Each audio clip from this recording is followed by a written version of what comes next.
Assalamualaikum warahmatullahi wabarakatuh.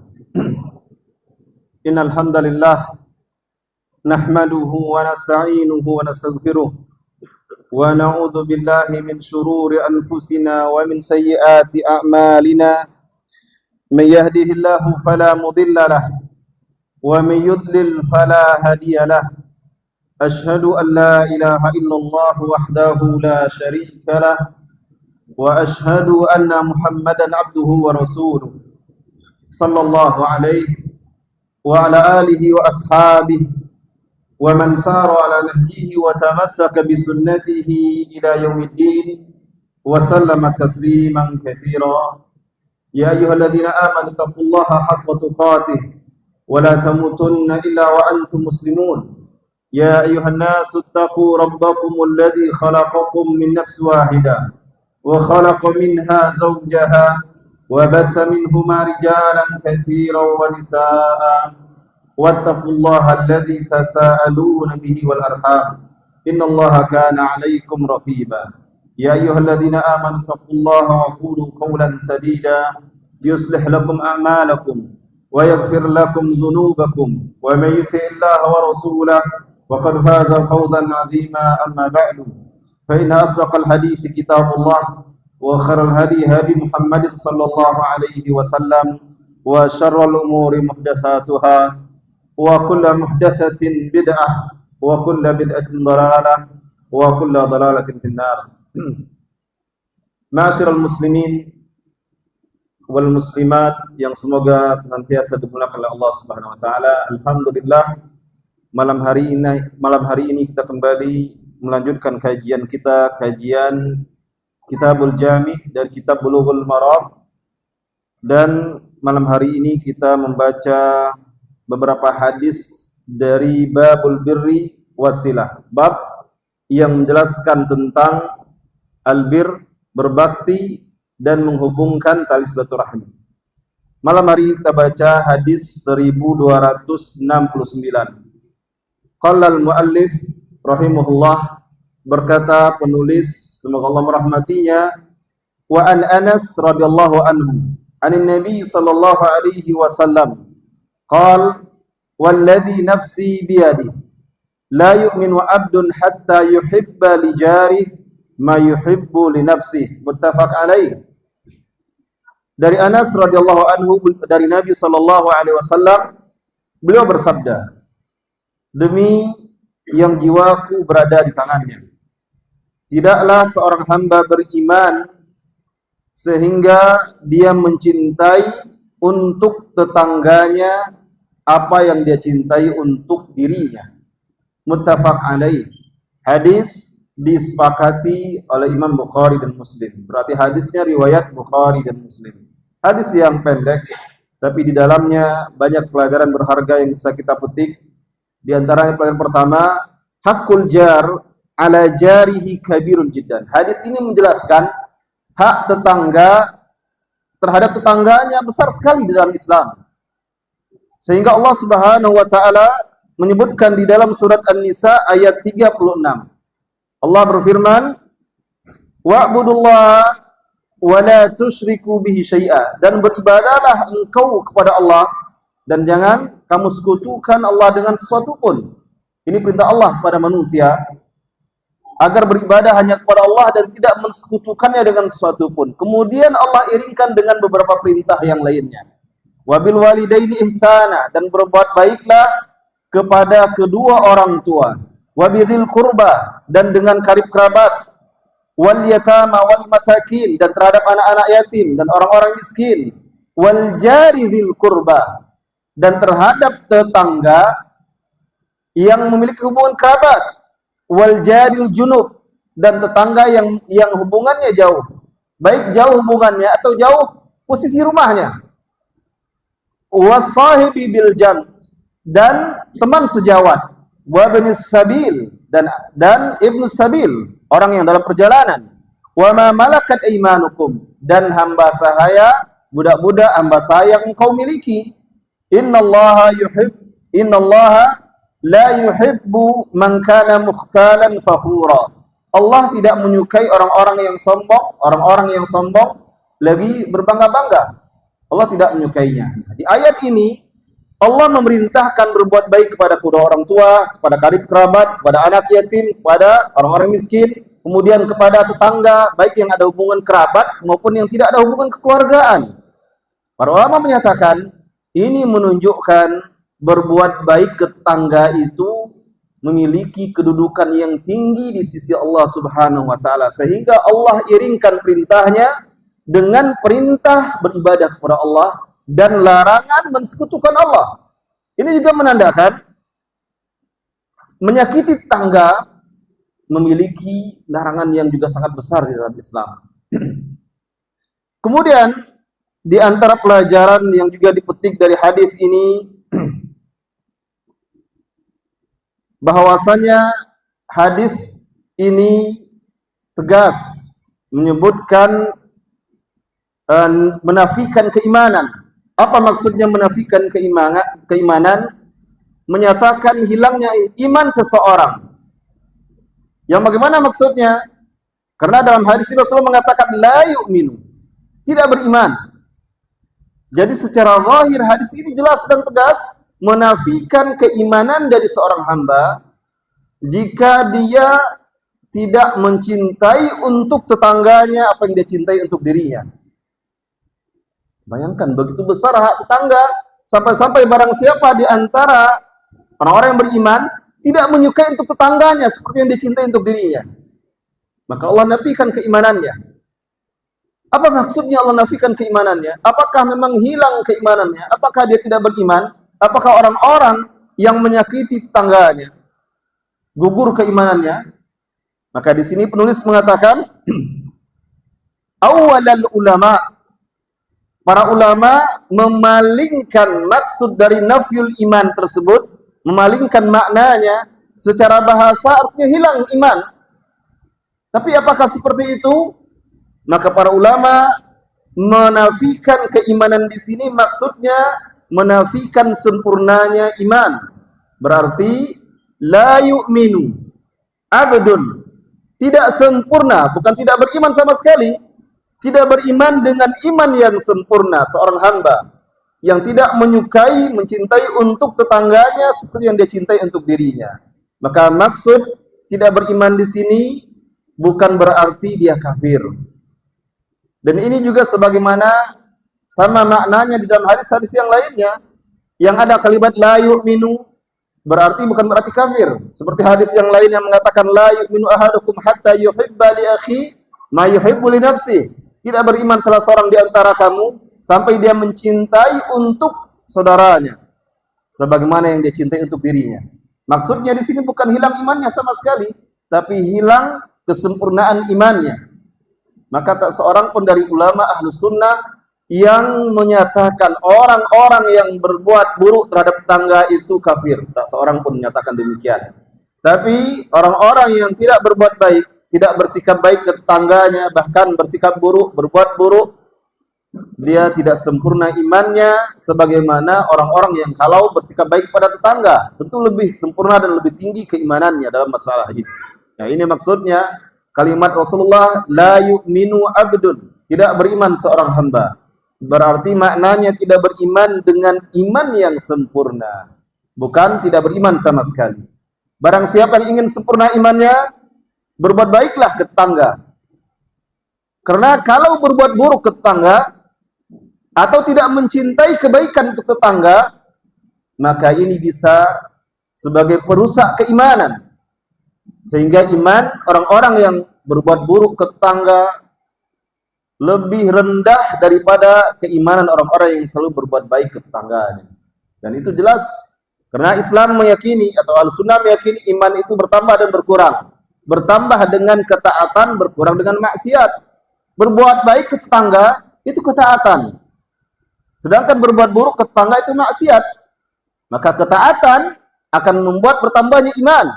Sedangkan maksiat akan membuat berkurangnya iman seorang hamba. Oleh karena itu, barang siapa yang ingin bertambah keimanannya, salah satu caranya berbuat baiklah ke tetangga. Cintai kebaikan untuk tetangga sebagaimana kita mencintai kebaikan untuk diri kita. Kemudian pelajaran yang berikutnya, yang keempat atau ketiga di dalam hadis ini disebutkan oleh penulis kitab Tawdihul Ahkam, al-mahbubul madhkur lam yu'ayyan. Sesuatu yang dicintai yang disebutkan oleh Rasulullah, la yu'minu abdun hatta yuhibba li jari. Sesuatu yang dicintai tidak ditentukan. Rasulullah tidak menentukan apa yang dicintai itu. Berarti bebas. Semua yang dicintai dan itu diukur dari sisi syariat. Tidak cukup dicintai oleh manusia, disukai oleh manusia. Karena ada kalanya manusia menyukai sesuatu tapi menyelisih syariat. Apakah ini pantas juga disukai untuk tetangga kita? Tidak boleh. Kalau ada seseorang yang menyukai dia lalai salat, lalu dia juga suka tetangganya lalai salat. Atau ada seseorang yang menyukai berbuat maksiat, lalu dia menyukai kalau tetangganya berbuat maksiat, ini keliru. Ini berbeda dengan hadis ini. Karena dimasukkan dalam hadis ini al-mahbub itu sesuatu yang dicintai itu dicintai oleh syariat, bukan dicintai oleh hawa nafsu manusia. Kalau yang dicintai oleh hawa nafsu manusia, bahkan tidak boleh dia menyukai juga untuk saudaranya, untuk tetangganya. Seorang pelaku maksiat, dia tidak boleh. Dia suka tetangganya juga jatuh pada maksiat. Bahkan ini besar dampaknya. Karena orang-orang yang mengajak pada suatu keburukan, maka dia mendapatkan dosa seperti orang yang juga melakukannya. Jadi kalau ada orang suka tetangganya maksiat, kawannya maksiat, nah ini bahaya. Kenapa? Karena kalau tetangga dan kawan-kawannya ikut maksiat seperti dia, dosanya akan mengalir terus. Oleh karena itu Islam hanya menyebutkan sesuatu yang dicintai. Dan yang dimaksudkan dicintai diri, dicintai menurut syariat. Bukan dicintai menurut hawa nafsu manusia. Karena kalau dicintai menurut manusia, hal-hal yang tidak baik pun juga dicintai, disukai oleh manusia. Maka di sini maksudnya al-mahbub itu atau yang dicintai itu adalah yang dicintai oleh syariat, bukan yang dicintai oleh manusia. Bukan dari sudut pandang manusia, tapi dari sisi syariat. Kemudian pelajaran yang kelima,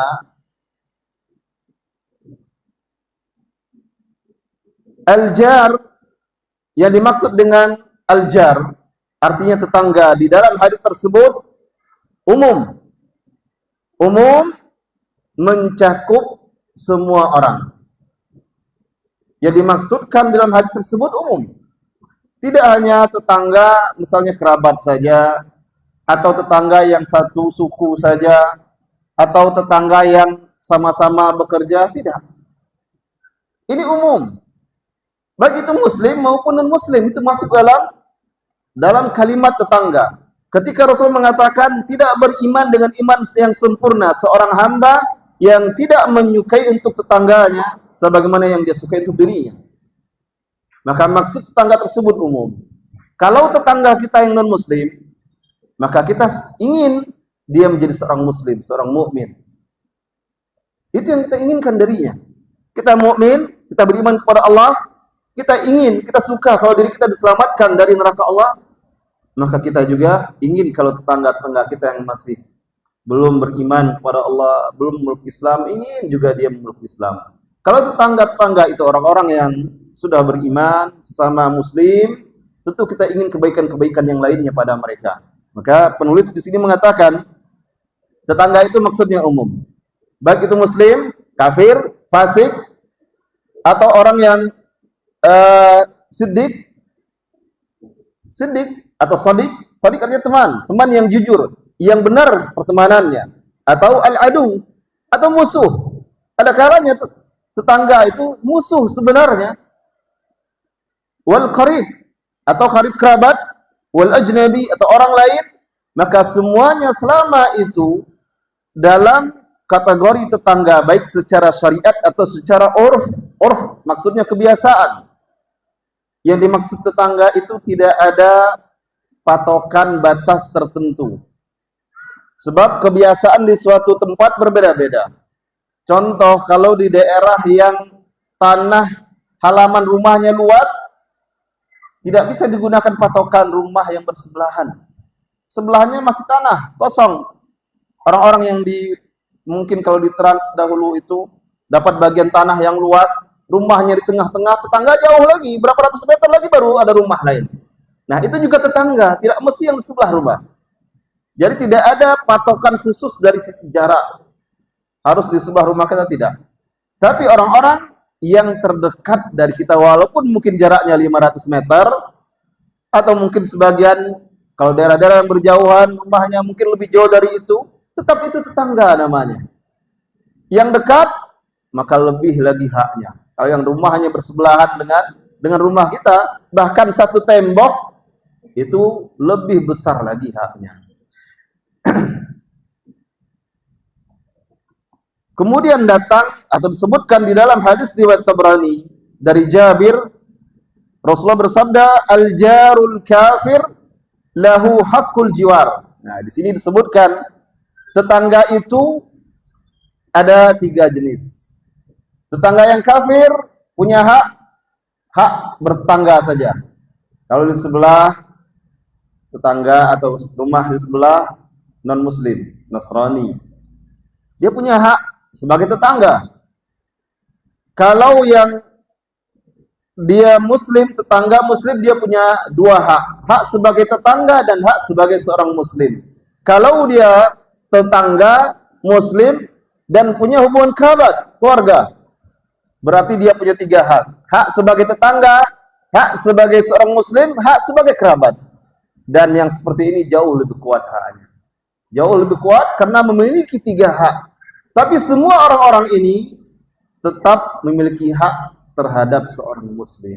Nah, begini Islam mengajarkan bagaimana adab bertetangga. Bahkan di dalam beberapa hadis Rasulullah sallallahu alaihi wasallam menyebutkan seperti hadis riwayat Bukhari dan Muslim dari Aisyah radhiyallahu anha, kata Rasulullah, "Mazala Jibril yusini bil jar."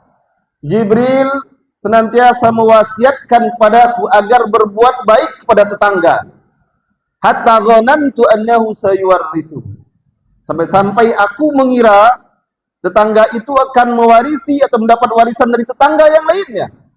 Karena saking seringnya Jibril mewasiatkan agar berbuat baik kepada tetangga. Sehingga dahulu itu ada salah seorang sahabat memerintahkan pembantunya untuk menyembelih kambing. Lalu dia pergi. Setelah beberapa saat dia pulang. Dia tanyakan kepada pembantunya, apakah sudah engkau berikan bagian kepada tetangga kita yang Yahudi? Yahudi. Ketika itu Yahudi masih di Madinah. Lalu sahabat ini mengingatkan pembantunya, sesungguhnya aku mendengar Rasulullah bersabda, mazala la yazalu Jibril yusin. Jibril itu selalu mengingatkanku terhadap tetangga sampai aku mengira dia akan mendapat warisan dari tetangganya. Nah, sampai seperti itu Rasulullah mengingatkan sahabat agar senantiasa berbuat baik kepada tetangga, karena Jibril pun juga selalu mengingatkan Rasulullah agar berbuat baik ke tetangga meskipun tetangga non-muslim. Kalau di dalam hadis tersebut tetangga Rasulullah Yahudi. Dan ternyata Rasulullah tidak hanya bertetangga dengan Yahudi, bahkan pernah punya pembantu seorang Yahudi. Membantu seorang Yahudi yang masih anak-anak. Disebutkan di dalam beberapa kitab-kitab sirah Nabi, pembantu Nabi ini pernah sakit. Lalu Rasulullah mengunjunginya. Tapi Rasulullah mengunjunginya sekaligus untuk mengajaknya agar memeluk Islam. Rasulullah nasihati, Rasulullah ingatkan, Rasulullah ajak agar beriman. Yahudi ini anak kecil melihat kepada orang tuanya, menoleh. Para ulama menyebutkan seolah-olah anak ini menunggu jawaban dari orang tuanya, apakah menyetujuinya atau tidak. Dan ternyata orang tua Yahudi ini mempersilahkannya. Dan dengan izin Allah, anak ini memeluk Islam, beriman dan wafat dalam keadaan muslim.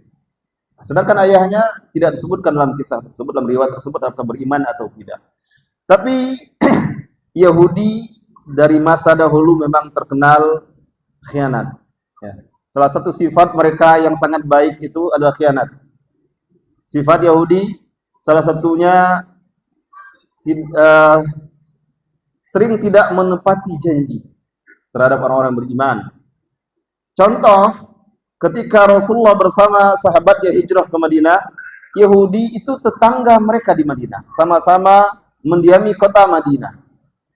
Lalu dibuatlah perjanjian dengan orang-orang Yahudi. Tapi orang-orang Yahudi ini selalu melanggar janjinya dan melanggar kesepakatan, bahkan mereka bermufakat dengan orang-orang musyrik Quraisy untuk membinasakan, untuk mengalahkan Rasulullah dan orang-orang beriman di Madinah.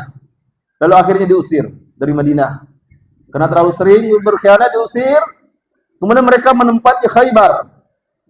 Khaybar tidak jauh dari Madinah. Bahkan di sana pun masih juga mereka bermufakat dengan orang-orang musyrik Quraisy dan suku-suku Arab lainnya yang ingin memerangi Rasulullah. Dan puncaknya ketika mereka membantu orang-orang musyrik Quraisy di perang Khandaq. Itu puncak kekesalan Rasulullah dan orang yang beriman terhadap mereka. Lalu setelah itu, selesai perang Khandaq, tidak lama setelah itu, akhirnya mereka pun juga diperangi juga. Rasulullah mengirimkan Ali memimpin pasukan kaum muslimin untuk mengalahkan orang, merebut benteng-benteng Yahudi di Khaybar. Dan berhasil ditundukkan, ditaklukkan. Tapi liciknya mereka, seorang wanita Yahudi menyuguhkan kambing yang sudah dibubuhkan racun kepada Rasulullah sebagai hidangan. Dan sisa racun itulah salah satunya yang menyebabkan Rasulullah sakit di akhir hidupnya. Banyak disebut oleh para ulama, salah satu penyebab sakit Rasulullah di akhir hidupnya adalah efek sisa racun yang termakan oleh Rasulullah sallallahu alaihi wasallam. Itu Yahudi. Tapi Rasulullah begitu baiknya beliau terhadap tetangga, beliau tetap memerintahkan sahabat agar berbuat baik ke tetangga dan berbuat baik kepada orang Yahudi. Tapi Yahudinya yang tidak mau diperlakukan dengan baik. Mereka yang selalu khianat. Sebagaimana sekarang kita juga menyaksikan mereka khianat. Dipersilahkan terusir dari negara-negara mereka di Eropa, dipersilahkan oleh penduduk Madinah untuk menetap, penduduk Palestina untuk menetap di Palestina. Setelah mereka kuat, mereka malah mengusir kaum muslimin, orang beriman di Palestina. Begitu khianatnya mereka. Baik, kita lanjut ke hadis yang berikutnya. Hadis ke 1270. Wa an Ibnu Mas'ud radhiyallahu anhu qala, dari Ibnu Mas'ud radhiyallahu anhu beliau berkata, sa'altu Rasulullah sallallahu alaihi wasallam ayyudz dzanbi a'zam. Aku bertanya kepada Rasulullah sallallahu alaihi wasallam, dosa apa yang paling besar? Qala, Rasulullah menjawab, anta ja'ala lillahi niddan. Engkau menjadikan sekutu atau tandingan bagi Allah. Wa huwa khalaqak, sedangkan Dia yang telah menciptakanmu. Sahabat ini kembali bertanya, "Tsumma ai?" Kemudian dosa apa lagi ya Rasulullah? Rasulullah menjawab, "An taqtula waladak khasyata ay ya'kula ma'ak." Engkau membunuh anakmu karena engkau takut dia makan bersamamu. Engkau membunuh anakmu karena engkau takut dia makan bersamamu. Qultu, sahabat ini kembali bertanya, "Tsumma ai?" Kemudian dosa apa lagi? Rasulullah menjawab, antuzaniya halilata jarik. Engkau menzinahi istri tetangga. Hadis muttafaq alaih. Hadis riwayat Bukhari dan Muslim. Dalam hadis ini Rasulullah sebutkan 3 dosa besar. Yang pertama, mensekutukan Allah, padahal Allah telah menciptakan. Yang kedua, membunuh anak karena takut dia makan, takut miskin, takut tak sanggup memberi makan, dibunuh anak. Yang ketiga, menzinahi istri tetangga. Ada beberapa pelajaran yang kita petik dari hadis ini. Yang pertama, hadis ini selain menyebutkan 3 dosa yang tadi, 3 dosa yang tadi saya simpulkan, kemudian juga hadis ini memberi pelajaran atau menunjukkan bahwasanya dosa yang terbesar itu adalah dosa syirik. Dosa yang terbesar adalah syirik. Karena Rasulullah menyebutkan itu di urutan yang pertama. Setelah itu Di dalam hadis yang lainnya Rasulullah menyebutkan dosa yang terbesar itu adalah membunuh jiwa yang Allah haramkan. Kalau di dalam hadis yang tadi syirik, membunuh anak karena takut miskin, karena kemiskinan. Yang ketiga, menzinahi istri tetangga. Nah, di dalam hadis yang lain Rasulullah menyebutkan dosa besar itu yang pertama syirik. Berarti dari sekian banyak dalil semua menyebutkan dosa besar yang paling besar adalah syirik. Di dalam hadis yang lainnya Rasulullah bersabda kepada para sahabat, "Ala unabbiukum bi akbaril kabair?" Maukah kalian aku beritahukan dengan dosa besar paling besar? Lalu Rasul menjawab, yang pertama kata Rasulullah, asyirku billah, mensekutukan Allah. Kemudian yang kedua, uququl walidain. Yang ketiga, qauluz zur. Jadi banyak versi hadis dan dalil-dalilnya semuanya menyebutkan dosa besar yang paling besar syirik. Atau dalam hadis yang lain kata Rasulullah, ijtanibu sab'al mubiqat, jauhilah 7 dosa besar yang membinasakan. Tetap yang pertama yang Rasulullah sebutkan asyirku billah. Syirik, mensekutukan Allah. Tidak ada yang lainnya. Tidak ada yang lebih besar dari perbuatan itu. Oleh karena itu Luqman di dalam surat Luqman ayat 13, beliau ketika menasihati anaknya, "Ya bunai, la tusyrik billah. Inna syirka la zulmun azim." Wahai anakku, jangan engkau sekutukan Allah. Karena sesungguhnya menyekutukan Allah itu dosa yang paling besar, kezaliman yang paling besar. Tidak ada lagi lebih besar dari itu. Nah, semua dalil-dalil tersebut menunjukkan bahwasanya dosa yang paling besar adalah perbuatan syirik. Lalu setelah itu berbeda-beda. Ada yang menyebutkan dalam versi yang lain, riwayat lain, uququl walidain. Atau dalam hadis yang kita baca dalam bab ini, Rasul menyebutkan membunuh anak. Atau dalam riwayat yang lainnya, ada kalanya Rasulullah menyebutkan dengan makna yang lainnya, yaitu membunuh jiwa yang tidak berhak dibunuh tanpa hak. Membunuh jiwa tanpa hak. Itu juga dosa besar. Tapi semuanya sepakat, syirik dosa yang paling besar. Pelajaran yang ketiga dari hadis ini, sabda Rasulullah sallallahu alaihi wasallam, wa huwa khalaqak, dan dia yang telah menciptakanmu. Ketika Rasulullah mengatakan dosa besar yang paling besar itu adalah syirik, mensekutukan Allah, dan dia yang telah menciptakanmu, ini adalah bentuk celaan. Kalimat ini mengandung makna celaan. Apa maksudnya mengandung makna celaan? Sama dengan ungkapan kita kepada seseorang, masa engkau begitu padahal dia telah banyak berbuat baik kepadamu. Apakah kita memuji perbuatan orang tersebut ketika ada seorang anak muda durhaka kepada orang tuanya, lalu kita katakan, masa engkau begitu kepada orang tuamu, kepada ibumu, dia yang melahirkanmu, merawatmu, membesarkanmu, masa seperti itu? Apakah itu kalimat pujian? Tentu tidak, itu celaan. Nah, ketika Rasulullah mengatakan dosa besar yang pertama itu engkau mensekutukan Allah dan dia yang telah menciptakanmu, maka kalimat dia yang telah menciptakanmu itu mengandung makna celaan terhadap perbuatan yang pertama tadi, yaitu perbuatan syirik, mensekutukan Allah Subhanahu wa taala. Karena tidak pantas sesuatu yang baik dibalas dengan sesuatu yang buruk. Allah yang menciptakan tidak hanya sekedar menciptakan, Allah beri berbagai fasilitas hidup di dunia ini. Allah beri berbagai fasilitas tanpa Allah minta bayar tagihannya. Tidak pernah datang sebulan tagihan menghirup udara. Tidak ada. Tidak ada setiap bulan datang tagihan-tagihan yang lainnya. Tagihan telah menggunakan mata. Sebulan ini telah menggunakan mata untuk melihat, tidak ada tagihannya.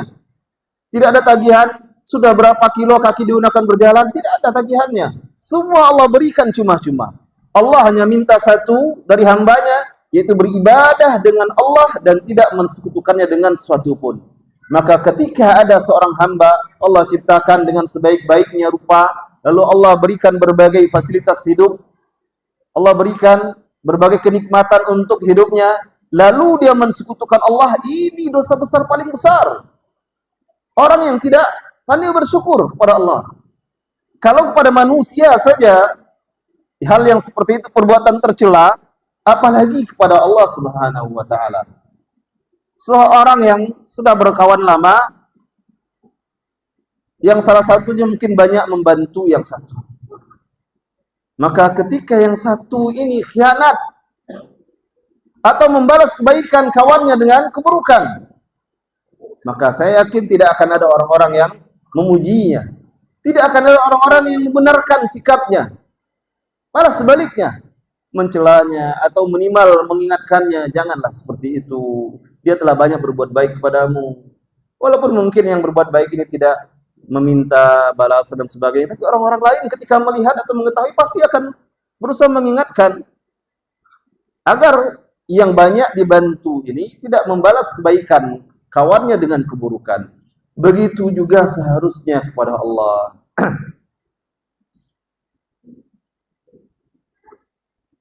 Kemudian sabda Rasulullah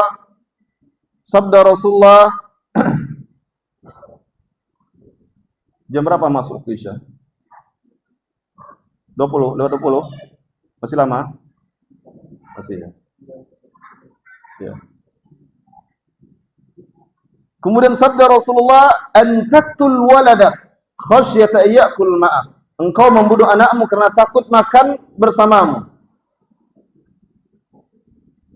Ini juga sama dengan hukumnya membunuh jiwa yang tidak boleh dibunuh tanpa hak.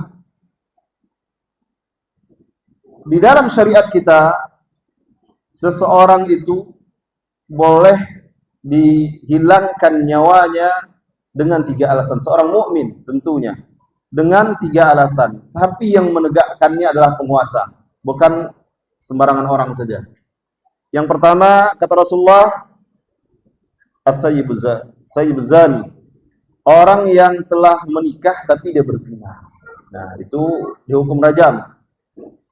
Telah menikah tapi berzina. Baik dia masih dalam ikatan pernikahannya, atau mungkin sudah cerai, atau mungkin ditinggal mati pasangannya, lalu dia berzina. Maka ini dosa besar, dan hukumnya rajam, sampai mati. Yang menegakkannya penguasa. Yang kedua, orang yang membunuh. Kata Rasulullah, an-nafsu bin nafsi, membunuh jiwa yang tidak bersalah. Maka hukumnya adalah hukum mati juga. Yang menegakkannya juga penguasa. Dan yang ketiga, orang yang meninggalkan agama, murtad. At-tariku lidinihi al-mufariqu lil jamaah. Orang yang meninggalkan agamanya dan memisahkan diri dari jamaah kaum muslimin, orang yang murtad. Dan hukumnya juga hukum tunggal, hukum mati dalam Islam. Dan yang menegakkannya penguasa. Maka perlu diingat oleh jamaah semuanya, setiap ada hukuman di dunia terhadap suatu dosa, itu yang menegakkannya adalah penguasa. Maling, jika malingnya sudah sampai nisab, potong tangannya. Yang potong tangannya penguasa. Atau badan yang memang lembaga berwenang dari penguasa. Orang yang merampok, begal, penguasa juga menegakkannya. Semuanya. Tidak boleh main hakim sendiri, apalagi main hakim ramai-ramai. Jadi kalau ada, kadang kita baca komentar kalau ada video copet tertangkap, lalu ada komentar, jangan main hakim sendiri, ramai-ramai saja. Nah, ini keliru juga yang seperti ini. Tidak dibenarkan dalam Islam yang seperti itu. Ya, Islam membenarkan setiap hukuman-hukuman seperti itu yang menegakkannya penguasa. Kalau di negeri kita bagaimana? Ya penguasa yang bertanggung jawab. Karena itu wewenang yang Allah berikan kepada mereka. Orang-orang yang Allah berikan kekuasaan, jika mereka tidak menerapkannya, mereka akan bertanggungjawabkannya kelak di hadapan Allah. Jadi orang-orang negeri ini yang berusaha mendapatkan kedudukan, itu berat tanggung jawabnya. Berat sekali tanggung jawabnya. Karena saya yakin kecil kemungkinan mereka mampu menegakkan hukuman seperti itu. Sudah banyak buktinya. Ketika di Aceh didengung-dengungkan akan menegakkan syariat Islam, banyak yang mencelanya, banyak yang menghujatnya. Banyak yang menghujat. Selain itu, masyarakatnya juga tidak mengerti. Susah. Ketika di Brunei tersebar berita diterapkan hukum syariat, hukum Islam terhadap berbagai tindakan-tindakan seperti pembunuhan, pencurian, pemerkosaan, zina dan sebagainya. Banyak yang mencela. Bahkan dunia mencelanya semuanya. Kalau di Indonesia bagaimana? Tidak perlu dunia. Orang-orang di Indonesia pun akan banyak yang menghujat dan mencelanya. Kalau berusaha menerapkan yang seperti itu. Jadi kecil kemungkinan tanggung jawab kepada Allahnya berat.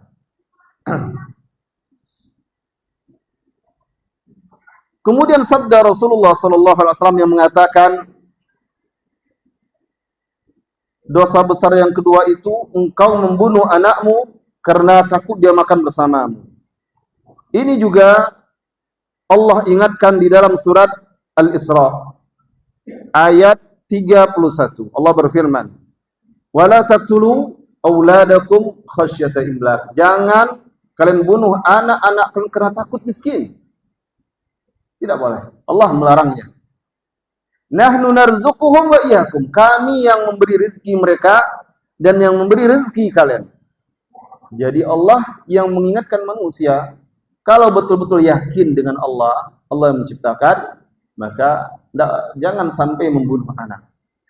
Lalu Allah ingatkan di akhir firman-Nya ini, inna qatlahum kana khit'an kabira. Sesungguhnya membunuh mereka karena sebab ini atau sebab-sebab yang lainnya itu adalah dosa besar. Jadi dosa besar Allah yang menyebutkan dalam Al-Quran dan disebut oleh Rasulullah di dalam hadis-hadisnya.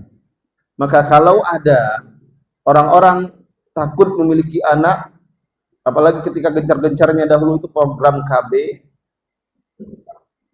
2 anak cukup misalnya, lalu sampai sekarang masih banyak orang-orang yang awam yang membatasi anaknya, nanti tidak sanggup ngasih makannya, nanti tidak sanggup menyekolahkannya dan sebagainya.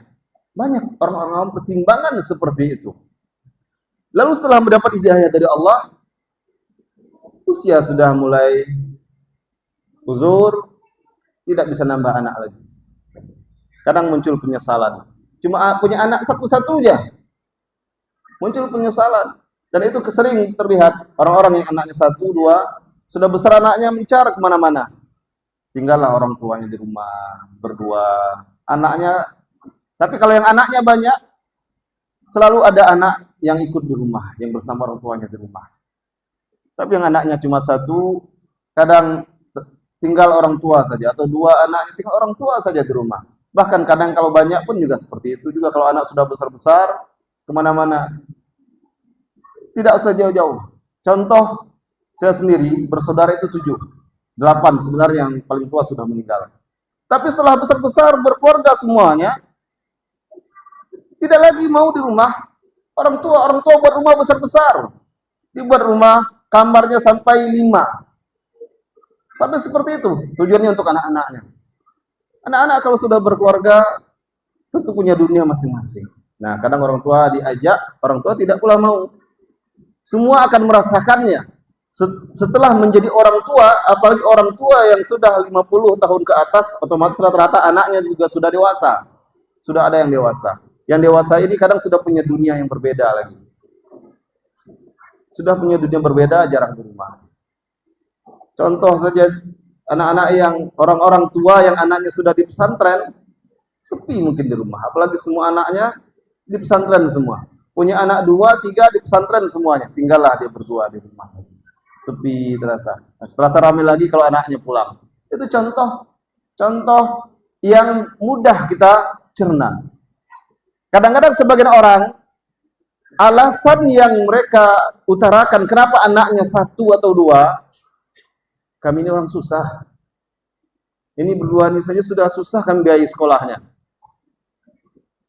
Kalau apalagi kalau banyak, susah makannya dan sebagainya. Nah, ini keliru. Allah mengingatkan di dalam Al-Quran, wala taqtulu auladakum khasyata imlaq. Jangan kalian bunuh anak-anak kalian karena takut miskin. Kami yang beri rezeki mereka dan juga memberi rezeki kamu. Maka membunuh mereka ini kata Allah adalah dosa besar. Jadi seorang mukmin kalau betul-betul yakin dengan ayat ini, jangan pernah ada di dalam hatinya tidak mau memiliki anak lagi karena alasan ini. Tapi kalau alasan yang lain, kesehatan dan sebagainya, atau sudah umur anak kecil dan sebagainya, tidak terurus nantinya. Nah, itu boleh yang seperti itu. Dahulu ketika saya masih di Madinah, Syekh Abdul Muhsin pernah ditanya tentang penggunaan alat kontrasepsi, boleh atau tidak. Syekh menjelaskan ada dua alasan, yang satu dibenarkan, yang satu tidak. Jika alasannya untuk memberi jarak saja agar ibu anak ini mampu mengurus anaknya dengan baik, maka itu diperbolehkan. Karena wanita berbeda-beda. Ada wanita kalau anaknya rapat, dia tidak mampu mengurusnya. Ada wanita tetap mampu mengurusnya. Walaupun anaknya setiap tahun lahir satu, dia tetap saja mampu mengurusnya dengan baik. Ada yang tidak mampu. Kadang jadi jarak 3 tahun atau 4 tahun lagi baru punya anak. Nah, itu boleh kata Syekh. Sedangkan jika niatnya untuk membatasi keturunan, cukup punya 1 anak saja atau 2 anak saja, lalu tidak mau lagi punya keturunan, maka ini tidak dibenarkan yang seperti ini. Ini yang terlarang, yang seperti ini. Baik, saya rasa mungkin sudah masuk waktu Isya. Sudah itu akur itu. Ya, baik, silakan azan dahulu, setelah azan insyaallah kita lanjutkan. Gimana Abdul Razak, salat dulu atau lanjut? Salat dulu. Baik, kalau gitu kita salat dahulu. Setelah salat insyaallah kita lanjut. Wassallallahu wasallam ala nabiyina Muhammad. Wassalamualaikum warahmatullahi wabarakatuh.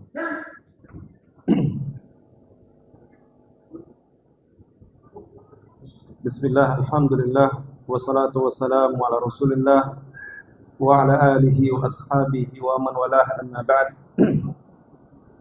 Baik, kita lanjutkan kajian kita. Tadi sampai kepada penjelasan bahwasanya tidak dibenarkan membatasi keturunan. Kenapa demikian? Karena syariat ini memerintahkan kepada umat ini untuk memperbanyak keturunan.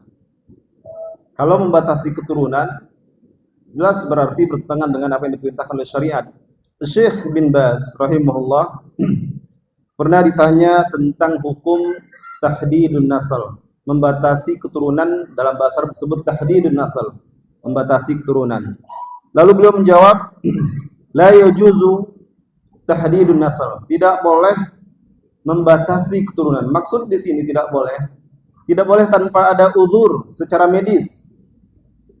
Tidak boleh membatasi keturunan tanpa ada uzur yang betul-betul jelas secara medis.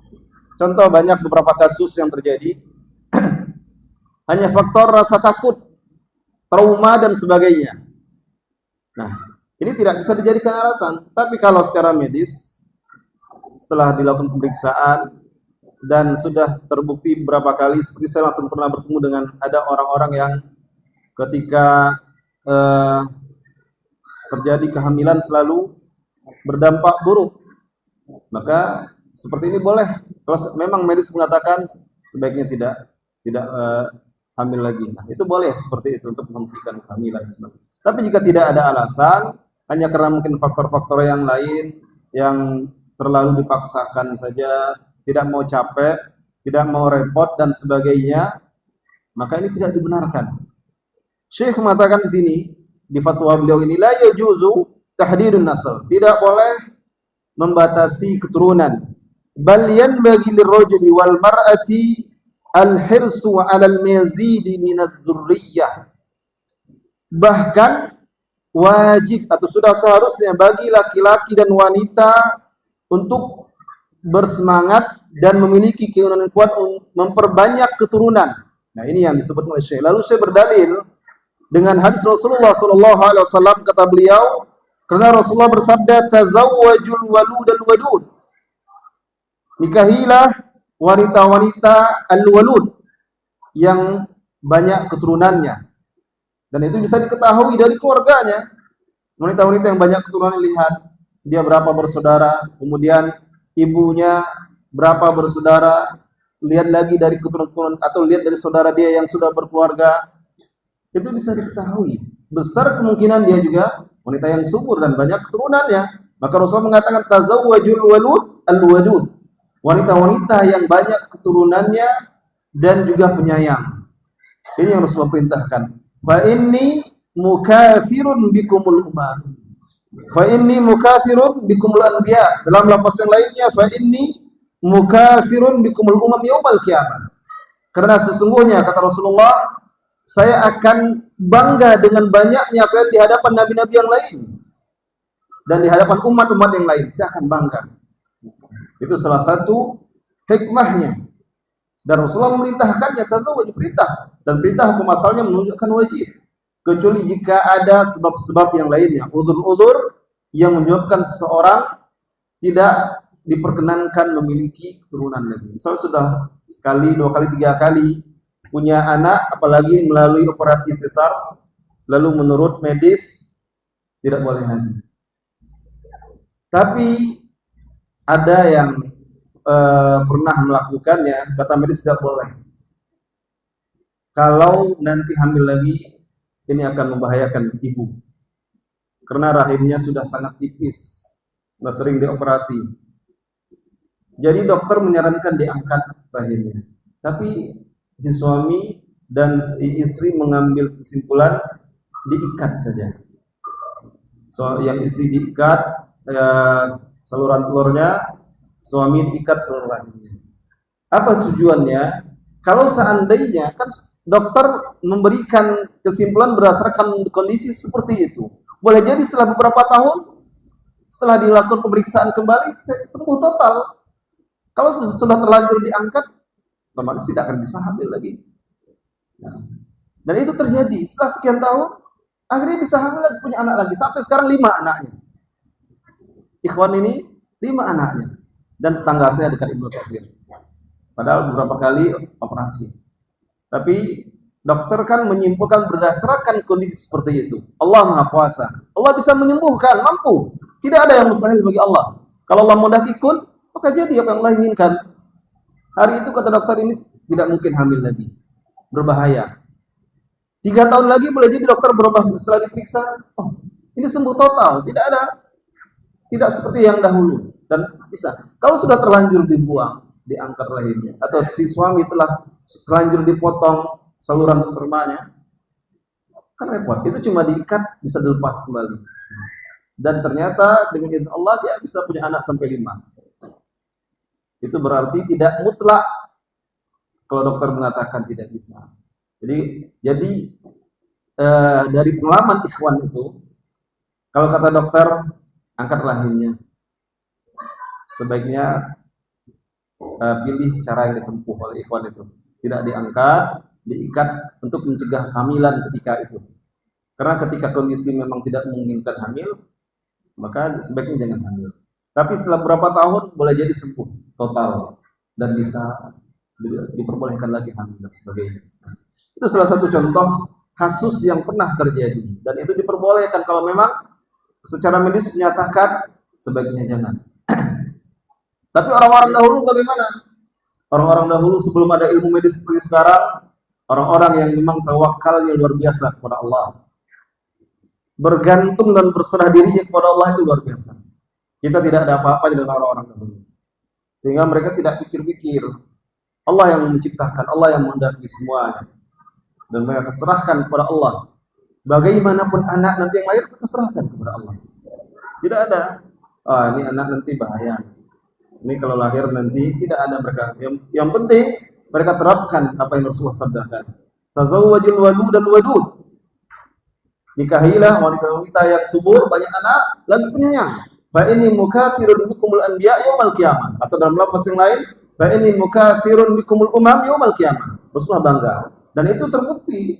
Rasulullah bangganya bagaimana? Suatu ketika Rasulullah pernah diperlihatkan di dalam tidurnya umat-umat terdahulu. Diperlihatkan umat-umat terdahulu.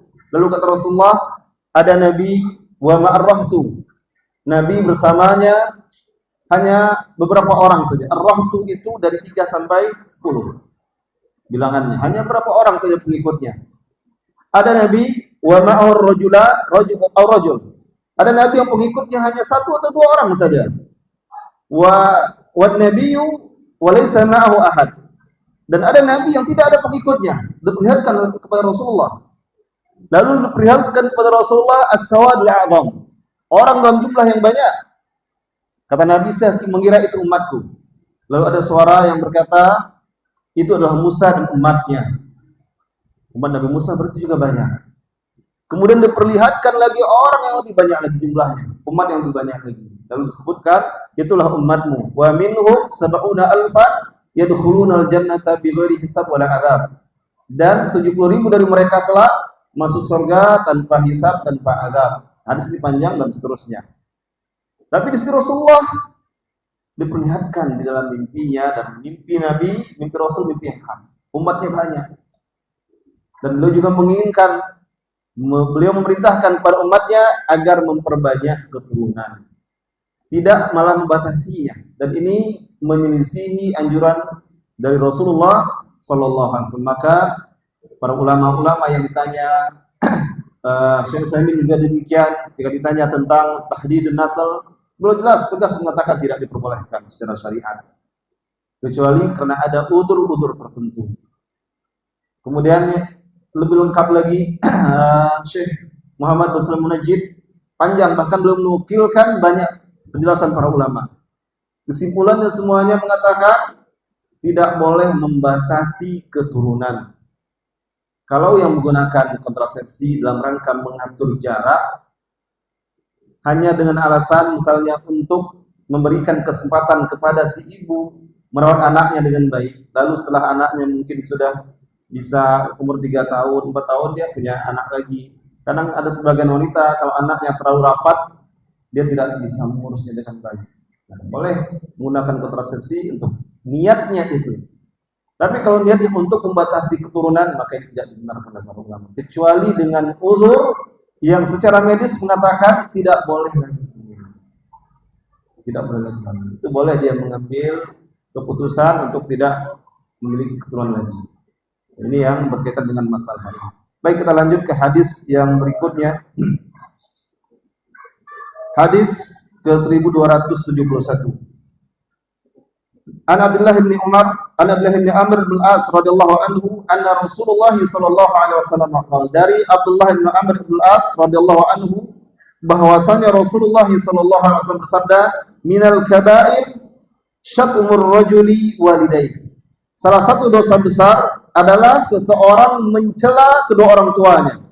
Qila, sahabat bertanya kepada Rasulullah, wa hal yasubbu rajul walidayhi, apa mungkin seseorang itu mencela kedua orang tuanya?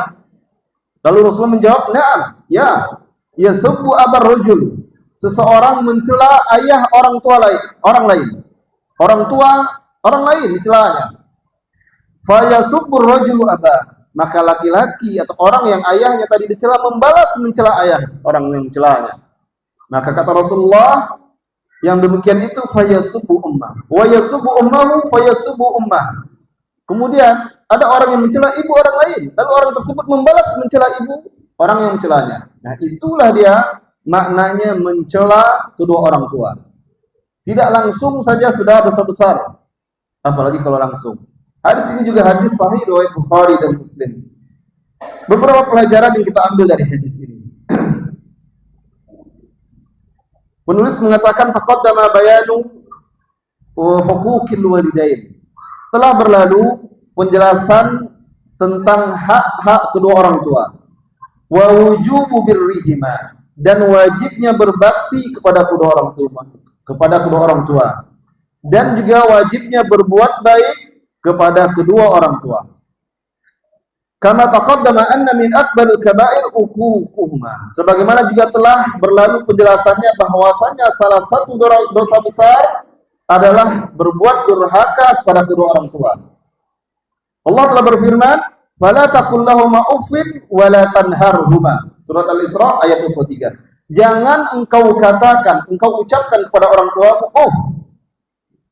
Dan jangan engkau bentak keduanya. Mengucapkan uff saja tidak boleh. Kalau bahasa kita mungkin tidak kalau suruh orang tua tolong pergi ke sana nah, itu bahasa yang sering kita ucapkan di negeri kita. Anak-anak sering kalau minta tolong orang tuanya. Karena seperti itu sebagian anak.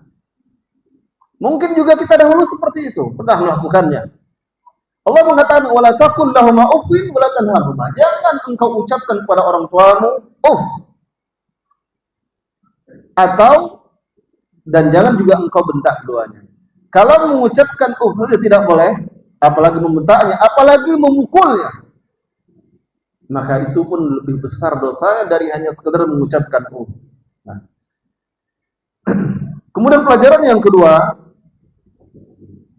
ketika Nabi mengatakan minal kaba'ir syatmur rajuli walidayhi.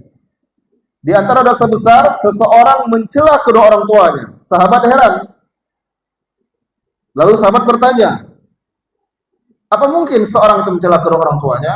Lalu Nabi menjawab, seseorang itu mencela kedua orang tuanya dengan cara dia mencela orang tua orang lain. Lalu dibalas, berarti sama dia mencela orang tua sendiri.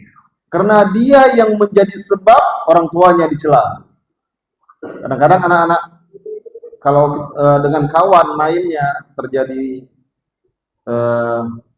slap, gesekan, nah orang tua yang biasanya jadi sasaran. Orang tua tidak tahu menahu, orang tuanya yang diejek. Akhirnya anak-anak kadang tidak mau kalau dia tahu nama orang tuanya. Karena nama orang tua jadi bahan olok-olokan. Sampai seperti itu. Banyak anak-anak kadang dia tidak mau orang lain atau kawannya mengetahui nama orang tuanya. Padahal seharusnya setiap anak itu bangga dengan orang tuanya dan dia harus tahu nama orang tuanya. Oleh karena itu orang-orang dahulu itu betul-betul hafal nasabnya dan mereka bangga dengan nama orang tuanya. Kalau anak-anak di kita malah nama orang tua itu kalau perlu dirahasiakan. Jangan sampai tahu orang lain. Karena kawan-kawannya akan mengejek. Bahkan kalau berkelahi, berantem, kadang diletakkan kayu di bawah. Nah, ini ayah kamu, diinjak-injaknya. Sampai seperti itu pun sudah tersinggung ya, injak-injak kayu. Tapi untuk mengandung makna merendahkan terhadap orang tua. Dibalas lagi sama kawannya tadi. Ah, ini ayah kamu, diinjak-injaknya juga. Ini contoh dalam hal yang terjadi di negeri kita. Dan yang seperti ini sama seperti menghina orang tua sendiri. Ini yang Rasulullah maksudkan dalam hadis ini. Maka ada kaidah di dalam agama kita, innal wasaila laha ahkamul maqasid. Innal wasail laha ahkamul maqasid. Sesungguhnya sarana untuk sampai kepada sesuatu hukumnya sama dengan tujuannya. Sarana untuk sesuatu yang haram hukumnya sama dengan perbuatan tujuan haramnya. Mencela orang tua haram. Ketika ada anak, dia tidak mencela orang tuanya sendiri, tetapi dia yang menjadi sebab orang tuanya dicela, maka perbuatannya menjadi haram. Walaupun hukum asalnya mungkin orang tuanya, hukum asal yang dia lakukan mungkin hal-hal yang mubah, tapi jika menjadi sebab dicela orang tuanya, maka menjadi haram. Kemudian pelajaran juga dari hadis ini, wajib bagi setiap orang untuk menahan diri dari mencela orang lain dan juga mencela orang tua dari orang lain. Wajib. Kenapa demikian? Karena menjaga lisan dari perkataan yang seperti yang haram ini, menjaganya dari perkataan haram ini wajib juga. Karena mencela orang tua, mencela orang haram. Mencela orang tua juga haram. Maka menjaga lisan dalam hal ini juga menjadi wajib hukumnya. Dan lisan yang tidak terjaga, lisan yang sering mencela orang lain, mencela orang tua orang lain, maka ini juga lisan yang menyebabkan keharaman ditimpakan kepada pelakunya. Berkata Ibnu Battal, penulis menukilkan perkataan Imam Ibnu Battal. Kata Imam Ibnu Battal, "Hadzal haditsu aslun fi saddidz dzara'i." Hadis ini salah satu dasar tentang wajibnya saddudz dzara'i, menutup pintu terhadap suatu keburukan. Karena dalam hadis ini Rasulullah melarang mencela orang tua. Lalu Rasulullah sebutkan contohnya, seseorang yang mencela orang tua orang lain, dia tidak mencela orang tua dia sendiri, tapi mencela orang tua orang lain. Tapi itu menjadi sebab orang tuanya dicela. Maka menutup jalan untuk ke situ wajib. Bagaimana caranya? Jangan cela orang tua orang lain. Kalau tidak mau orang tuamu dicela, jangan cela orang tua orang lain. Ini bahasa simpelnya seperti itu. Yang tidak mau orang tuanya dicela, maka jangan cela orang tua orang lain. Ini maksudnya dengan saddud dzara'i, menutup jalan atau menutup pintu terhadap suatu perbuatan dosa.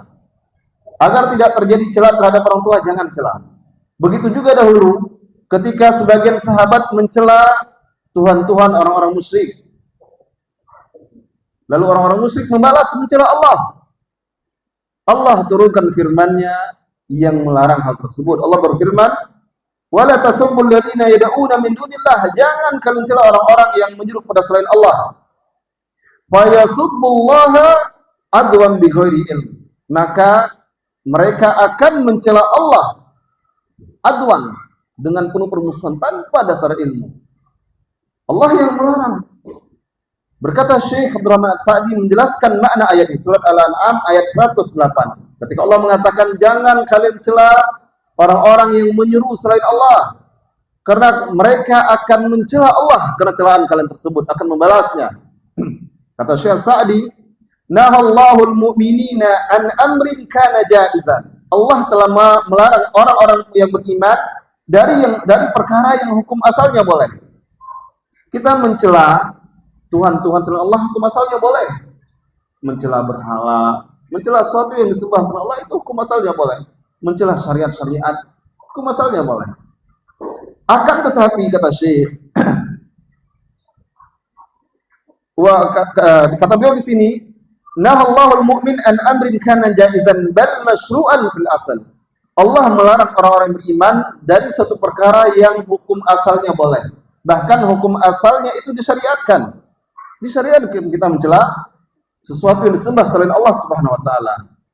Wa huwa sabbu alihatil musyrikin, dan celaan terhadap Tuhan orang-orang musyrik hukum asalnya boleh. Lakin lalu Syekh sebutkan, akan tetapi lamma kana tariqan ila sabbil musyrikin li rabbil alamin, ketika itu menjadi sebab orang-orang musyrik mencela Rabbul Alamin, mencela Allah, Rabb alam semesta ini.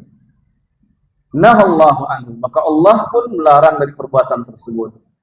Fal ayah dalilun lil qaidah asy-syar'iyyah. Maka ayat ini juga dalil untuk kaidah yang tadi saya bacakan. Innal wasaila laha ahkamul maqasid.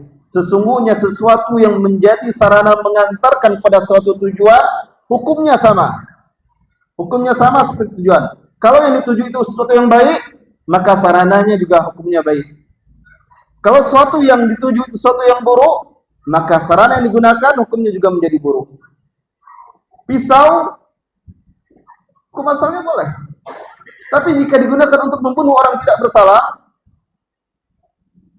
maka membeli pisau untuk tujuan itu berdosa, tidak dibenarkan.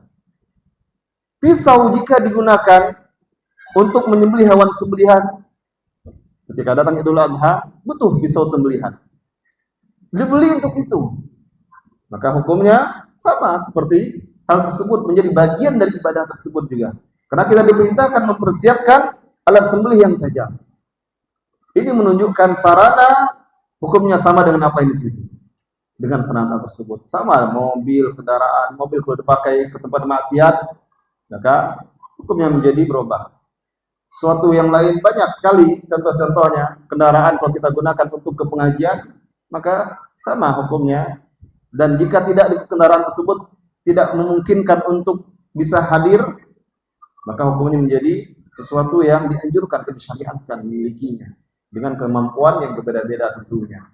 Maka dalam hadis ini salah satu pelajarannya bahwasanya apapun yang dilakukan, jika itu menjadi sarana terhadap suatu keburukan, maka itu juga menjadi suatu dosa. Dan jika itu menjadi sarana untuk suatu kebaikan, maka itu juga menjadi sebagai ladang pahala, sumber pahala. Ini materi kita malam hari ini. 3 hadis yang kita baca, semoga bermanfaat untuk kita semuanya. Baik, waktu tersisa beberapa menit ke depan kita gunakan untuk tanya jawab. Silakan kepada jamaah atau kepada ikhwah dan akhwat yang ingin bertanya.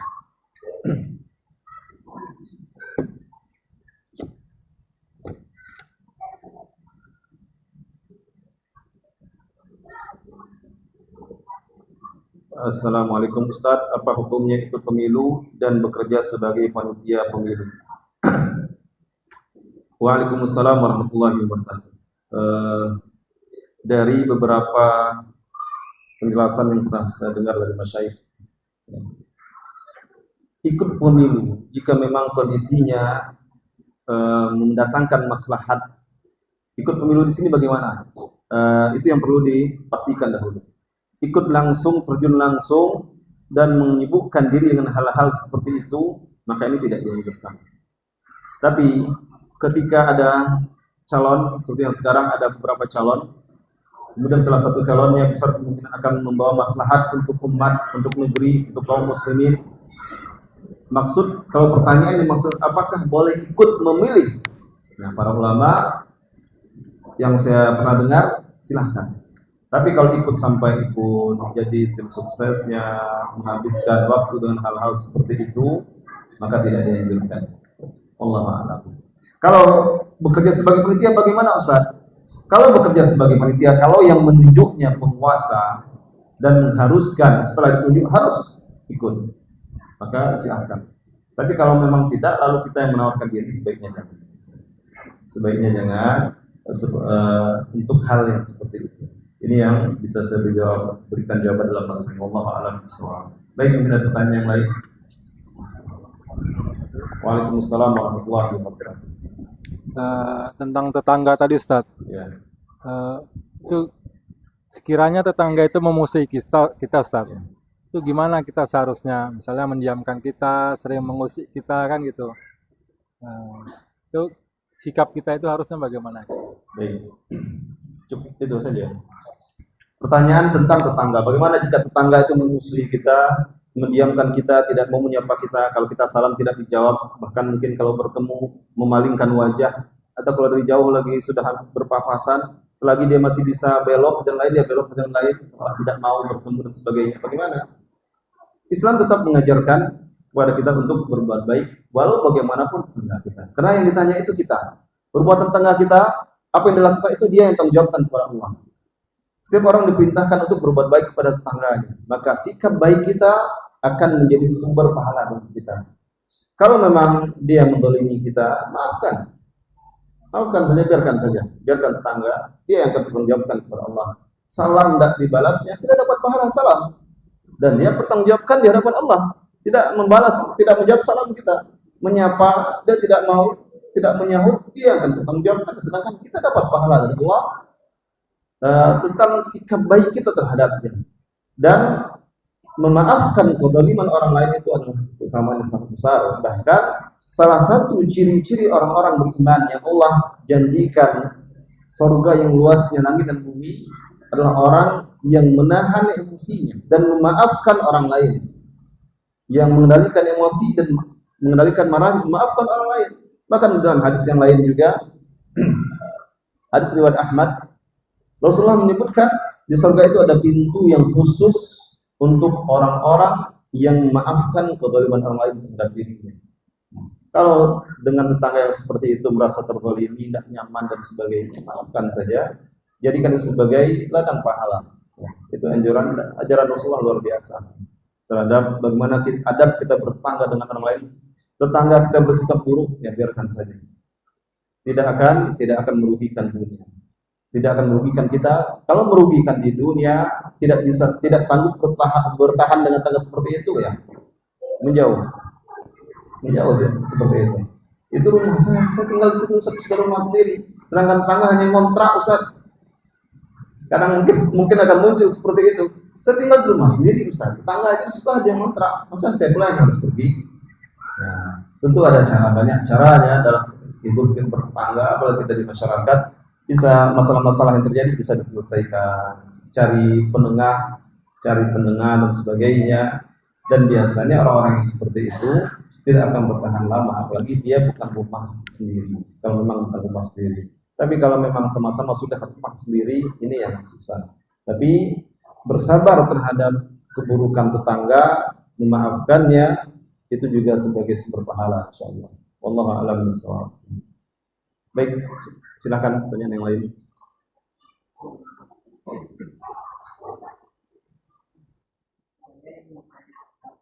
Dari penjelasan tadi bahwa tadi ada disinggung masalah beda nabi dengan rasul. Ya. yang kita ketahui atau yang pernah kita baca waktu SD dulu, Nabi adalah yang mendapatkan wahyu dari Allah, tapi tidak ada kewajiban menyampaikan. Sedangkan Rasul, dia mendapatkan wahyu dari Allah dan punya kewajiban untuk menyampaikannya. Akan tapi berlangsung sekian hari, dan kita juga membaca dari hadis yang saya bacakan, bahwa ada seorang Nabi yang diikuti oleh beberapa pengikutnya.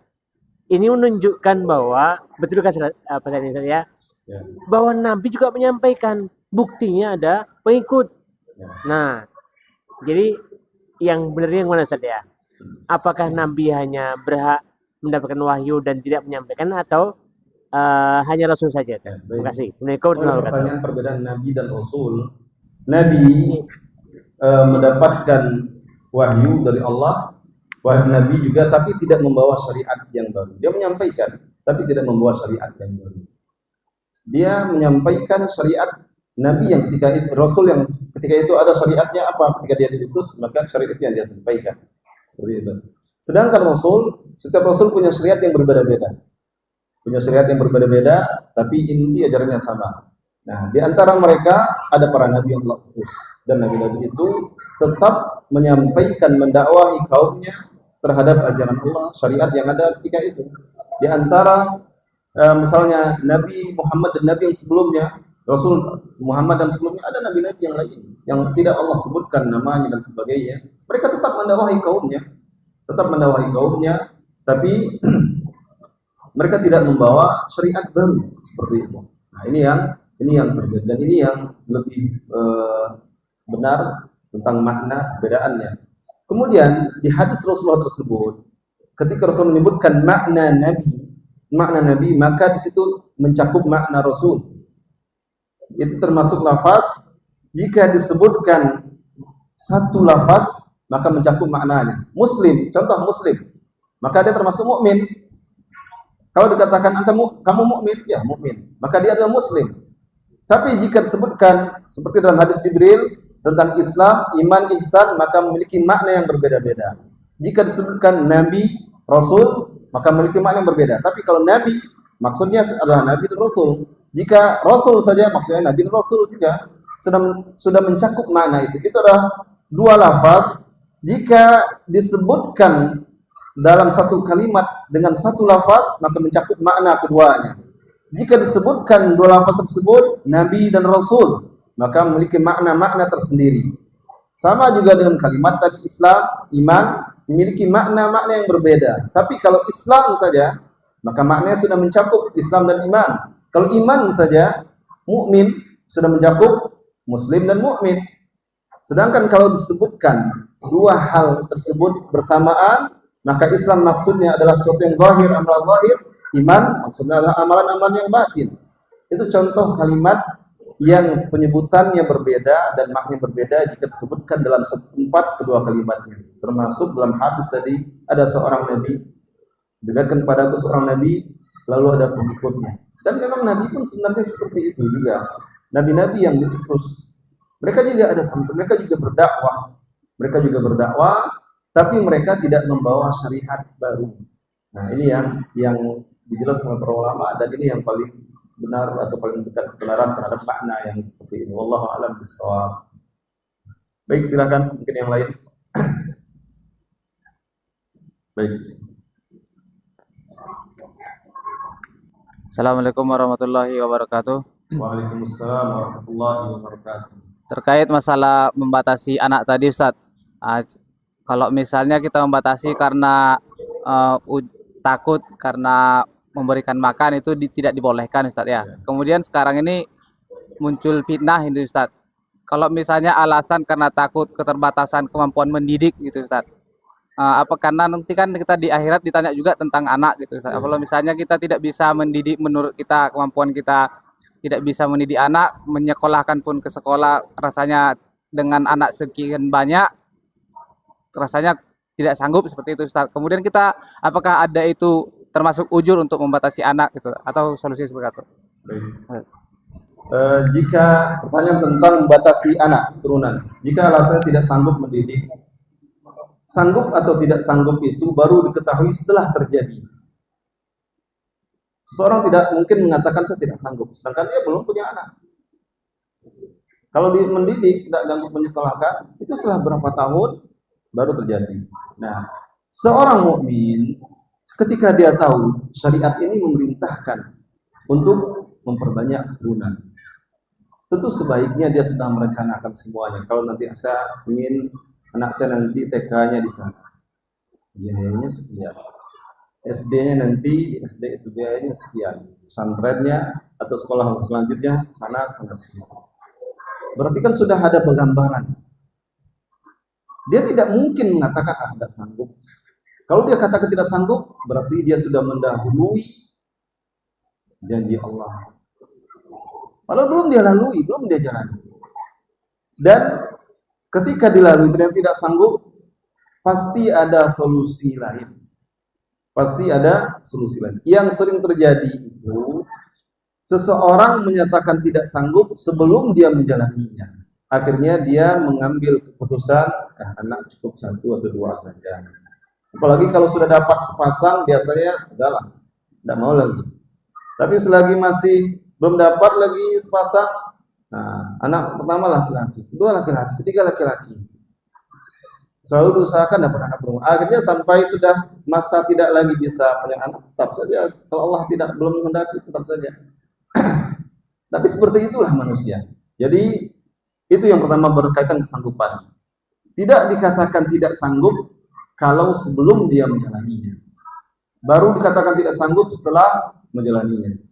Betapa banyak kadang orang-orang awalnya tidak mampu, Allah bukakan pintu-pintu rezeki padanya karena usaha dan tawakal yang sempurna kepada Allah Subhanahu wa taala. Banyak rahasia yang kita lihat Allah bukakan pada hamba-hambanya yang betul-betul bertawakal dan betul-betul yakin Allah membukakan pintu rezeki. Kemudian seandainya ketika anak-anak ini sudah di usia-usia pendidikan ternyata memang tidak sanggup, maka Allah tidak membebani hambanya melainkan sesuai dengan kesanggupannya. Tidak sanggup menyekolahkan di sekolah yang biayanya tinggi, cari solusi lain di sekolah yang biaya rendah dan sebagainya. Tidak sanggup antar ke majelis-majelis, nanti cari ujian paket. Belajar agama di majelis-majelis. Dunia itu mudah. Betul banyak orang-orang sarjana gajinya atau pendapatnya tidak mengalahkan orang-orang yang tidak sekolah. Betul banyak orang-orang yang sarjana pendidikan tinggi, tapi pendapatan bulannya tidak mengalahkan orang-orang yang tidak bersekolah. Itu urusan dunia. Tapi urusan ilmu, terutama ilmu agama, tidak mesti harus di dunia pendidikan, di kelas formal. Kalau memang tidak sanggup, maka banyak hal-hal yang lainnya. Dan kalau saya rasa, kalau memang banyak yang seperti itu, akan ada yang bergerak untuk merintisnya, majelis dan sebagainya, untuk anak-anak. Itu akan ada saja. Bahkan kadang-kadang ada orang tua yang sanggup juga anaknya tidak mau sekolah. Ada yang seperti anaknya tidak mau sekolah, akhirnya memang tidak sekolah anaknya. Tapi rajin dibawanya ke halaq-halaq Al-Quran, rajin anaknya dibawa ke halaq-halaq kajian untuk anak-anak, anaknya tidak mau sekolah. Tidak apa-apa, tidak begitu mahir matematika, tidak begitu mahir yang lainnya, tidak mahir bahasa Arab. Mungkin dia ada karakter anak yang terbebani dengan berbagai aturan di sekolah. Lalu orang tuanya sanggup. Anak ini yang tidak mau sekolah di tempat-tempat seperti itu, tapi kalau dibawa ke majelis, ke kajian, dia suka, senang. Dan ilmunya tetap bertambah juga. Nah, urusan dunia mudah bagi urusan dunia ini paling mudah sebenarnya. Kalau memang mau untuk berusaha, untuk mencari apa yang Allah janjikan dari rezeki dunia ini. Adapun pendidikan tentu tidak mesti harus di jenjang atau di bangku sekolah. Kalau memang tidak sanggup, tidak ada yang Allah paksakan seperti itu. Kalau Ustaz kami tidak sanggup juga mendidik, ilmu kami terbatas. Ini yang sering terjadi. Allah tidak membebani kecuali sebatas kesanggupan seorang hamba. Dia tidak sanggup mendidiknya. Kemudian dia sanggup membawanya ke majelis atau dibentuklah majelis dan sebagainya. Kalau ada tempat-tempat anak-anak dididik, dibawa, tidak mesti harus situ cuma ngaji setiap malam saja, tidak apa-apa, selanjutnya seperti itu. Jujur saja, saya ada jadwal kajian ke Markis Dilipat Kain, pesantren. untuk anak-anak dengan biaya gratis, 100% gratis. Gratis 100%, makan, minum, tidur, tidak ada biaya sama sekali. Tapi untuk anak-anak tidak mampu, dari keluarga yang tidak mampu. Dan di situ banyak juga anak-anak yang memang dari sekolah yang sebelumnya penuh dengan berbagai aturan, akhirnya ke situ. Di situ tidak ada sanksi bagi anak-anak yang terlambat sholat berjamaah ke masjid, tapi tetap diajarkan. Itu keutamaan yang wajib misalnya. Dia wajib sholat, kalau terlambat, itu kan berkaitan dengan keutamaan bersegera ke masjid. Tidak disanksi anak-anak itu. Sebagian pesantren kan menerapkan itu sebagai bentuk latihan kedisiplinan, sehingga dicatat. Ada pesantren seperti itu, bahasa yang mengajar kan seperti itu. Dan hampir semua pesantren-pesantren yang ada pendidikan formalnya rata-rata seperti itu. Bersegera hadir ke masjid tepat waktu sebelum azan atau sebelum qomat dikumandangkan, itu adalah bagian pendidikan kedisiplinan. Bahkan yang berulang kali terlambat ada sanksinya. Walaupun secara syariat tidak ada sanksi. Karena bersegera ke masjid itu hanya keutamaan. Sedangkan hadirnya saja berselisih pendapat para ulama, wajib atau tidaknya. Maka saya lihat di situ memang tidak wajib. Anak-anak itu tidak harus sudah ada di masjid sebelum qomat, tidak. Tapi mereka ke masjid semuanya sholatnya. Kemudian belajar santai sekali. Tapi mereka belajar. Ustaz datang mengisi kajian, mereka harus hadir dulu sekian Ustaz. Kemudian belajarnya kayak halaqah dan sebagainya. Tetap ada matematika, tetap ada. Tapi seperti itulah. Maksudnya Allah tidak membebani kecuali sesuai dengan kemampuan. Dan kadang ada anak, orang tuanya mampu, anak tidak menginginkan seperti itu. Atau memang orang tidak mampu, orang tua tidak mampu, anak pun juga tidak bisa dididik atau di dunia pendidikan yang serba harus disiplin dan sebagainya. Banyak anak-anak itu saya lihat ada berapa puluh anak itu. Memang mainnya juga tidak ada. Pokoknya mereka main di kolam sebagai masak sendiri. Tapi betah anak-anak itu. Mereka mendapatkan kebebasan dan kebebasan yang terarah. Berbeda mungkin di sekolah-sekolah lain yang serba anak-anak itu serba mewah, dilarang tapi malah melanggar. Contoh di banyak sekolah berasrama dilarang bawa handphone, tapi karena memang anak-anaknya dari keluarga yang mampu atau jajannya banyak, bawa handphone dari rumah. Kalau di sana memang tidak ada handphone, karena memang anak-anak yang tidak mampu. Itu berbeda seperti itu. Nah, jadi kesimpulannya mengenai kalau membatasi keturunan karena khawatir tidak sanggup pendidikan, maka ini keliru, alasan yang keliru. Karena pernyataan tidak sanggup itu baru akan keluar kalau sudah terjadi. Kalau belum, itu semua rahasia Allah. Melihat ekonomi kami sekarang, Ustaz rasanya tidak sanggup. Itu sekarang. Nanti bagaimana? Sama. Dahulu saya ketika belum punya anak, tidak ada kerja. Saya nikah masih kuliah. Masih 2 tahun lagi sebelum tamat kuliah. Bagaimana menghidupi orang? Kau terbayang? Kalau ketika itu saya sudah bayangkan anak saya nanti 6 orang, sekarang 6 orang anak saya. Saya tidak, pasti akan muncul rasa gamang. Pulang enggak? Gimana nih anak? Tapi tidak jalani saja. Alhamdulillah. Yang besar kuliah, yang nomor 2 sekolah, ada saja pintu jalan yang Allah berikan dan sebagainya. Sekolah semuanya ada kemudahannya. Malah ada di antara anak saya dia tidak mau sekolah. Bukan karena orang tidak sanggup. Saya sering ingatkan, kalau kamu tidak mau sekolah itu aib bagi kamu. Anak-anak orang lain tidak sekolah karena orang tua tidak sanggup biaya, orang maklumi. Kalau kamu kadang dia malas-malasan sekolah, saya ingatkan anak saya, tidak ada alasan untuk malas-malasan atau tidak sekolah. Banyak contoh-contoh lainnya seperti itu. Yang penting seorang mukmin harus yakin dengan janji Allah bahwasanya orang tua dan anaknya Allah yang menyambung rezekinya. Tentu dengan takaran yang telah Allah tetapkan sesuai dengan hikmah yang Allah inginkan. Wallahu a'lam bishawab. Baik, sudah 9, saya rasa cukup sampai di sini. Insya Allah bertemu lagi pekan depan. Semoga apa yang kita pelajari malam hari ini bermanfaat untuk kita semuanya. Mohon maaf atas segala kekeliruan. Wabillahi taufiq wal hidayah. Wassalamualaikum warahmatullahi wabarakatuh.